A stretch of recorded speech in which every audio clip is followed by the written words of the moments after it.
Patuloy na nababahala ang mga street vendors ang pagtaas ng presyo ng mga sangkap para sa kanilang maliliit na negosyo.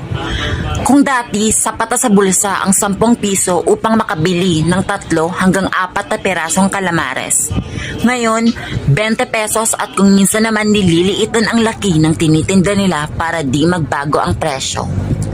Diskarte ng mga nagtitinda, kinakailangan nila bawasan ang laki o magtaas ng presyo upang makasabay sa pagbabago at mabili ang mga pangangailangan sa kanilang negosyo.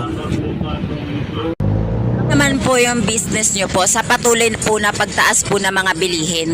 Mahirap kasi mahal lang yung mga ingredients niyan eh. So, Pap, sa paanong paraan nyo po na ma-manage po yung business nyo po sa patuloy na pagtaas ng bilihin? Ano po mga paraan ninyo? Tataasan yung presyo ng paninda ko kasi para makabawi din. So, kung ganun po, may plano pa po ba kayong ipagpatuloy po sa future sa patuloy po ng pagtaas ng presyo? Mamamanage nyo po ba siya in the future? Depende. Kasi nagmamahal na yung Ako po si Jader Husayan, nag-uulat, News 10.